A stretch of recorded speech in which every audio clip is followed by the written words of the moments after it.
Hello viewers, welcome to Cine Desert. இந்த வீடியோல நம்ம ஆக்டர் விஜயோட எவர்கிரீன் பிளாக்பஸ்டர் மூவியான துப்பாக்கி படத்தோட certain hidden details அப்புறம் ஸ்கிரீன் பிளேவை அனலைஸ் பண்ண போறோம். ஸோ இந்த வீடியோவை பார்த்துட்டு இருக்க நீங்க நம்ம சேனலை சப்ஸ்கிரைப் பண்ணலன்னா கீழே இருக்கிற சப்ஸ்கிரைப் பட்டனை பிரஸ் பண்ணுங்க, பக்கத்தில் இருக்கிற பெல் ஐக்கானையும் கிளிக் பண்ணுங்க, ஆளுங்கிற ஆப்ஷனை கொடுங்க. அப்பதான் எங்களோட எல்லா வீடியோஸும் உங்களுக்கு நோட்டிஃபை ஆகும். சரி வாங்க வீடியோக்குள்ள போகலாம். ஓகே, படத்தோட ஹிடன் டீடைல்ஸ் பார்க்கலாம். படத்தோட ஸ்டார்டிங்லேயே விஜய் தன்னோட ஆர்மி மேனோட ஒரு ட்ரெயினில் தங்களோட வீட்டுக்கு போகிற மாதிரி தான் படமே ஸ்டார்ட் ஆகுது. அவங்க ஃபைட் பண்ணுறாங்க, அப்புறம் ஒரு சாங்கு காடுறாங்க, இந்த மாதிரி இருக்குது. ஸோ இந்த இடத்துல ஒரு பேசிக்கான ஒரு கொஷின் ரைஸ் ஆச்சு. இந்த மாதிரி ஒரு 2-3 நாள் போகிற ஒரு லாங் ஜேர்னியில் அவங்க ஏன் ஆர்மி அவுட்ஃபிட்லேயே போகிறாங்க, ஒரு கேஷுவலாக ஒரு ட்ரெஸ் போட்டுட்டு போயிருக்கலாம் இல்லையா அப்படின்னு சொல்லிட்டு ஒரு டவுட் வந்துச்சு. ஸோ இது ஏன் அப்படின்னு சொல்லிட்டு யோசிச்சு பார்த்தா நிறைய பேர் என்ன சொன்னாங்கன்னா, அவங்க எல்லாரும் ஆர்மியில் இருக்காங்கிறது நமக்கு தெரியணும் இல்லையா, அதுக்காக அந்த மாதிரி ட்ரெஸ் போட்டிருக்காங்கன்னு சொன்னாங்க. பட் இல்லை, ஆக்சுவலாக கூகுள் பண்ணி பார்க்கும்போது என்ன தெரிஞ்சுன்னா, ஆர்மியோட ரூல்ஸ் படி ஆர்மி மேன் வீட்டுக்கு போகும்போதும் சரி, வீட்டிலேருந்து வரும்போதும் சரி, ஆர்மி அவுட்ஃபிட்டில் தான் போகணும் வரணும் அப்படின்னு சொல்லிட்டு ரூல்ஸ் இருக்குது. ஸோ அதை கூட தன்னோட கன்சிடரேஷன் எடுத்துக்கிட்டு காஸ்டியூம் டிசைனர்ஸ் அதுக்கேற்ற மாதிரி அவுட்ஃபிட் டிசைன் பண்ணது ரொம்பவே சூப்பராக இருந்துச்சு. ஓகே, இன்னொரு ஹிடன் டீடைல் என்னன்னா விஜய் காஜல் அகர்வால் வீட்டுக்கு பொண்ணு பார்க்க போவார் இல்லையா, அந்த சீன்ல ஒரு ட்வின்ஸ் வருவாங்க. ஸோ ஒரு வீட்டில் ட்வின்ஸ் இருக்காங்கன்னா அதுக்கேற்ற மாதிரி ஆர்ட் ஒர்க்ஸ் அந்த வீட்டில் கண்டிப்பா இருக்கணும். ஸோ இதே ஆர்ட் டிபார்ட்மெண்ட் ரொம்பவே நல்லா பண்ணியிருக்காங்க. ஸோ பாத்தீங்கன்னா ஒரு ஐடென்டிக்கல் பேர் ஆஃப் ஷூஸ் இருக்கிறத பார்க்கலாம். அதுவும் இல்லாமல் நிறைய திங்ஸ் ஐடென்டிக்கலா இருக்கிறத பார்க்கலாம். ரெண்டு ஐடென்டிக்கலா இருக்கும். ஸோ இது ஒரு வீட்டில் ட்வின்ஸ் இருக்காங்க அப்படிங்கறத சிம்பிளைஸ் பண்ற மாதிரி ஒரு அழகான ஆர்ட் ஒர்க்ஸ் இருந்துச்சு. ஸோ இதையும் நம்ம கண்டிப்பா ரொம்பவே அப்ரிஷியேட் பண்ணியே ஆகணும். ஓகே, படத்துல இவ்வளவுதான் ஹிடன் டீடைல்ஸ் அப்படின்னு சொல்லிட்டு பாத்தீங்கன்னா இல்ல, இன்னும் இந்த படத்துல நிறைய ஹிடன் டீடைல்ஸ் இருக்கு. அது நிறைய சேனல்ஸ் ஆல்ரெடி பண்ணிட்டாங்க. விஜய் என்ன புக் படிச்சாரு, விஜய் வால்ல என்னென்ன பெயிண்டிங்ஸ் இருந்ததுங்கிற வரைக்கும் நல்லாவே அனலைஸ் பண்ணிட்டாங்க. ஸோ அதையும் திருப்பி செய்யறதுக்கு எங்களுக்கு கொஞ்சம் ஒரு மாதிரி இருந்துச்சு. ஸோ நாங்க இந்த படத்தோட ஸ்கிரீன் பிளே அனலைஸ் பண்ணலாம் அப்படின்னு சொல்லிட்டு முடிவு பண்றோம். விஜய் டிவிக்கார என்னடா வாரத்துக்கு 7-8 தடவை போட்டு காமிச்சாலும் இந்த படம் நமக்கு போலே அடிக்க மாட்டேங்குது எப்படி அப்படின்னு சொல்லிட்டு அனலைஸ் பண்ணும்போது ஒரு விஷயம் தெரிஞ்சு. ஸோ பிகில் ரிலீஸ் ஆச்சு இல்லையா, பிகில்ல நயன்தாரா ப்ளே பண்ண ரோல் ரொம்பவே ஒரு இம்பார்ட்டன்டான ரோல். அதை பத்தி நம்ம எல்லாருமே ரொம்ப புகழ்ந்து தள்ளிட்டோம். நீங்களும் மேலாம் ஒரு கூடியில பிகில்ல நயன்தாரா என்னவா நடிச்சாங்க அப்படின்னு சொல்லிட்டு கேட்டிருந்தா அதுதான் ரொம்பவே கஷ்டமான கொஸ்டினா இருந்திருக்கும். அந்த மாதிரி ஒரு ரோல் கொடுத்திருந்தார் டைரக்டர். பட் ஆனா இந்த படத்துல ஓரளவுக்கு அதுல நயன்தாரா கொடுத்த அதே ஸ்கிரீன் ஸ்பேஸ் அண்ட் டைம் தான் கொடுத்துருந்தாங்க. பட் ஸ்டில் அந்த ரோல் ப்ராமினென்ட்டா இருந்துச்சு. அதுக்கு என்ன ரீசன்னா, அவங்க ஒரு பாக்ஸர்னா அந்த பாக்ஸருக்கு ஏற்ற மாதிரி ஒரு காமெடி சீன் வச்சிருந்ததா இருக்கட்டும். அதுவும் இல்லாமல் சீன்ஸ் அதிகமாக கொடுக்க முடியலன்னா ஒரு சாங் ஃபுல்லாவே அவங்க ஸ்போர்ட்ஸ் விளையாடுற மாதிரி வச்சதா இருக்கட்டும், ஒரு கான்செப்ட் ரெடி பண்ணதா இருக்கட்டும், அந்த மாதிரி ஆக்ட்ரஸை கையாண்ட விதம் இந்த படத்துல ரொம்பவே அருமையா இருந்துச்சு. அப்புறம் இந்த படத்தோட ஸ்கிரீன் பிளேல கையாளப்பட்ட ஒரு முக்கியமான டாக்டிக் என்னன்னா ரிப்பிள் எஃபெக்ட். அது என்னன்னா ரிப்பிள் எஃபெக்ட்? ரிப்பிள்னா அப்படின்னா என்னன்னா இப்ப நம்ம ஒரு தண்ணியில ஒரு கல்லை போட்டோம்னு வைங்களேன், முதல்ல ஒரு சின்ன சர்க்கிள் ஃபார்ம் ஆகும், போக போக பெரிய சர்க்கிள்ஸ் ஃபார்ம் ஆகும் இல்லையா. ஸோ அந்த மாதிரி ஒரு பெரிய சர்க்கிள் ஃபார்ம் ஆகிறதுக்கு ஒரு சின்ன சர்க்கிள் தான் ஸ்டார்டிங் பாயிண்டா இருக்கும். அந்த மாதிரி ஒரு பெரிய விஷயத்துக்கு ஒரு சின்ன விஷயத்த ஸ்டார்டிங் பாயிண்டா வைக்கிறது தான் ரிப்பிள் எஃபெக்ட். அது இந்த படத்துல எப்படி யூஸ் பண்ணிருக்காங்க அப்படின்னு கேட்குறீங்களா? ஸோ இந்த சீனை நல்லா கவனிச்சிங்கன்னா தெரியும். இந்த சீன்ல தான் விஜயை திட்டிகிட்டே காஜல் அகர்வால் அவரோட பைக் சாவியை பிடிங்கிட்டு போவாங்க. ஸோ அந்த சாவியை எடுத்துட்டு போனதுனால தான் அவங்க 2 பேருமே பஸ்ல போவாங்க. பஸ்ல போகும்போது தான் ஒரு ஸ்லீப்பர் செல்லை பிடிப்பாங்க. அவனை பிடிச்சதுனால தான் டோட்டல் ஸ்லீப்பர் செல்லோட பிளானே தெரியும். விஜய் டோட்டல் ஸ்லீப்பர் செல்ஸையும் அழைச்சிடுவாரு. ஸோ ஒருவேளை காஜல் அகர்வால் அந்த சாவியை எடுக்கலன்னா என்ன இருக்கும் அப்படின்னா டவுட் தான். அவங்க பஸ்லயும் போயிருக்க மாட்டாங்க, வண்டியில இவங்க பாட்டு போயிருப்பாங்க. எல்லா பிளானுமே எக்ஸிக்யூட் ஆகிருக்க சான்ஸ் இருக்கு. ஸோ இந்த மாதிரி ஸ்கிரீன் பிளேவை எழுதும் போதே ஸ்லீப்பர் செல் கூட்டத்தையே அழிக்கிற இந்த மாதிரி ஒரு பெரிய விஷயத்துக்கு காஜல் அகர்வால் சாவி எடுத்த ஒரு சில்லியான விஷயத்தை ஸ்டார்டிங் பாயிண்டா வச்சிருக்காரு இல்லையா. ஸோ இதுதான் இந்த படத்துல கையாளப்பட்ட ரிப்பிள் எஃபெக்ட்.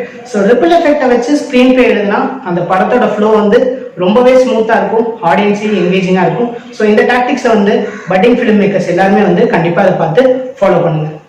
ஓகே, இந்த படத்தை இன்னும் கொஞ்சம் பார்த்தோம்னா ஒரு படம் எடுக்கிறோம் அப்படின்னா ஒரு ஸ்டோரி, ஸ்கிரீன் பிளே, டைலாக் மட்டும் டைரக்ஷன் கிடையாது. அதை தாண்டி இன்னும் நிறைய விஷயங்கள் டைரக்ஷன் இருக்கு. அதுல ஒரு முக்கியமான விஷயம் என்னன்னா கேரக்டரைசேஷன். இந்த படத்தோட லீட் யாருன்னா ஜெகதீஷ், ஒரு ஆர்மி மேன். அந்த கேரக்டர் தான் விஜய் போர்ட்ரே பண்ணியிருக்காரு. ஸோ ஒரு ஆர்மி மேன் மாதிரி இருக்கணும்னா அந்த ஆர்மி மேனோட சாயல் கம்ப்ளீட்டா விஜய்க்குள்ள இருக்கணும் அப்படிங்கறத ரொம்பவே கேர்ஃபுல்லா அப்சர்வ் பண்ணியிருக்காங்க. ஃபார் எக்ஸாம்பிள் ஒரு சீன்ல பார்த்தோம்னா ஒரு ஸ்லீப்பர் செல் தப்பிச்சு விடுவாங்க இல்லையா ஹாஸ்பிட்டல்ல இருந்து.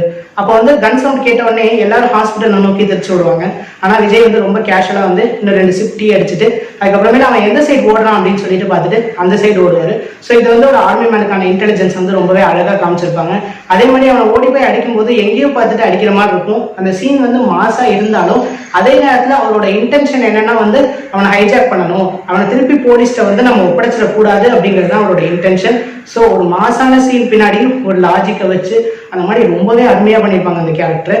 ஸோ அந்த கேரக்டர் அதே மாதிரி திங்க் பண்ணும்போது கூட ஒரு ரூபிக்ஸ் கியூப் திருவறதா இருக்கட்டும், அந்த மாதிரி எல்லா இடத்துலையும் வந்து ஒரு காமன் கம்போஸ்டான கேரக்டர்.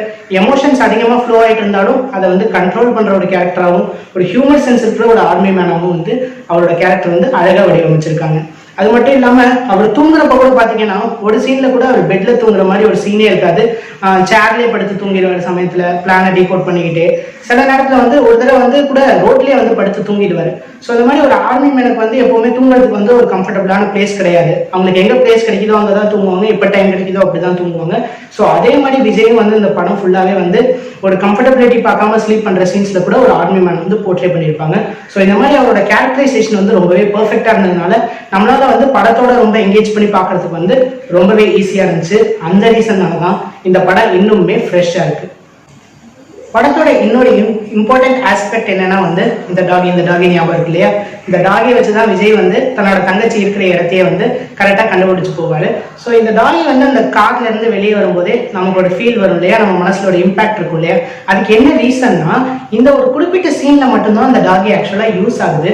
பட் இருந்தாலும் இந்த படத்துல அந்த சீனுக்கு முன்னாடியே ஃபர்ஸ்ட் ஆஃப் ஃபுல்லாவும் கூட அந்த டாகி வந்து ஸ்கிரீன்ல இருந்துட்டே இருக்கும். விஜய் பக்கத்துல உட்காந்து டிவி பார்த்துட்டு இருக்கும், விஜய் பக்கத்துல படுத்துட்டு இருக்கும், விஜய்க்காக வெயிட் பண்ணிட்டு இருக்கும். ஸோ ஏதாவது ஒரு விதத்துல இன்டெரக்டா வந்து அந்த டாகியை ஸ்கிரீன்லேயே முருகதாஸ் வச்சுட்டே இருந்திருப்பாரு. ஸோ அதனாலதான் வந்து திடீர்னு அந்த டாகி அந்த சீன்ல வரும்போது நமக்குள்ள ஒரு இம்பாக்டே வந்து கிரியேட் ஆகும்.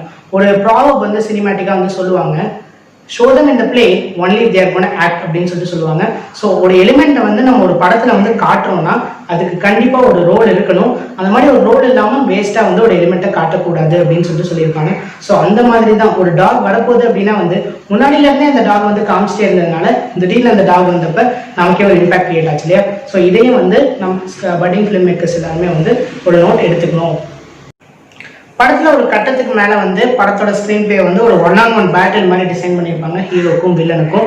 பட் ரெண்டு பேருக்குமே ஒருத்தர் சுத்தமா தெரியாது, ஐடியா இருக்காது அப்படிங்கறத வந்து உண்மை. விஜய் வந்து தன்னோட ஹெட் அந்த ஸ்லீப்பர் செல்ஸோட ஹெட்டை வந்து இந்த டாகை கூட்டிட்டு போறதுலேயே ஒரு ஃபைட் சீன் அந்த சீன்லேயே வந்து பிடிச்சிட்டு தான் நினைப்பாரு. பட் அவரோட தங்கச்சி தான் வந்து சொல்லுவாங்க இவன் ஹெட் இல்லை, இவனுக்கு ஒருத்தன் ஃபோன் பண்ணி ஆர்டர் போட்டான், அதுக்கப்புறம் தான் அவங்க கத்தி எடுத்தாங்க அப்படின்னு சொல்லுவாங்க.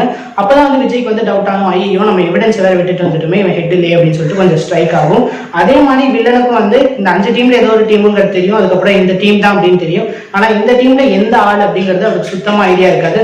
ஸோ அதனாலதான் வந்து அந்த போன்ல வந்து அந்த ரேண்டம் மெம்பரை வந்து த்ரெட்டன் பண்ணுவாரு. அவருக்கும் கடைசி வரைக்கும் ஐடியாவே இருக்காது. அதனாலதான் கிளைமேக்ஸ்ல கூட வந்து உன் பேர் என்ன அப்படின்னு சொல்லிட்டு கேட்பாரு. விஜய் வந்து என் பேர் ஜெகதீஷ் அப்படின்னு சொல்லுவாரு. அப்பதான் வில்லனுக்கு தெரியும் ஜெகதீஷ்ங்கிறவன் தான் வந்து நம்ம பிளானை வந்து போஸ்ட் பண்ணிட்டு இருக்கிறது அப்படின்னு சொல்லிட்டு. ஸோ இந்த மாதிரி இந்த ஹீரோவையும் வில்லனையும் வந்து முடிஞ்ச வரைக்கும் பில்டப் ஏற்றிட்டே இருந்து முன்னாடி எந்த சீன்லையுமே வந்து அவங்க ரெண்டு பேரையும் மீட் பண்ண விடாம இன்டர்மிஷன்ல மட்டும் ஒரே ஒரு ஃபோன் காலோட முடிச்சுக்கிட்டு இந்த மாதிரி அவங்க சுத்தமா மீட் பண்ணாம கடைசி கிளைமேக்ஸ் சீன்ல அவங்க மீட் பண்ணும்போது ஃபைட் பண்ணும்போது அந்த சீன் ரொம்பவே இன்டென்ஸா இருந்துச்சு. கடைசியில ஒரு சஸ்பென்ஸோடய வந்து வில்லன் வந்து செத்து போவாரு. ஸோ இந்த மாதிரி ரொம்பவே அருமையா படத்தை முடிச்சிருப்பாங்க. ஸோ இந்த டாக்டிக்குமே வந்து இந்த படத்தை இன்னுமே வந்து நம்மளை எந்தூசியாஸ்டிக்கா பார்க்க வைக்குது. எத்தனை தடவை போட்டாலும் சுத்தமா போர் அடிக்காம அது என்னைக்குமே ஃப்ரெஷ்ஷா இருக்கு. பார்க்குற நமக்கு வந்து ரொம்பவே என்ஜாயபிளா இருக்கு அப்படிங்கறது உண்மை. ஸோ இந்த வீடியோ உங்களுக்கு பிடிச்சிருந்துச்சுன்னா லைக் பண்ணுங்க, பாசிட்டிவான கமெண்ட்ஸை பாஸ் பண்ணுங்க. ஒருவேளை பிடிக்கலன்னா டிஸ்லைக் பண்ணிட்டு நெகட்டிவாவது ஏதாவது திட்டிட்டு போங்க. நீங்க ஏதாவது ஒரு வகையில ரியாக்ட் பண்ணீங்கன்னா அது எங்களுக்கு இம்ப்ரூவ் ஆக ரொம்பவே யூஸ்ஃபுல்லா இருக்கும். அடுத்த வீடியோக்காக காத்துருங்க. Until then tata bye bye, see you.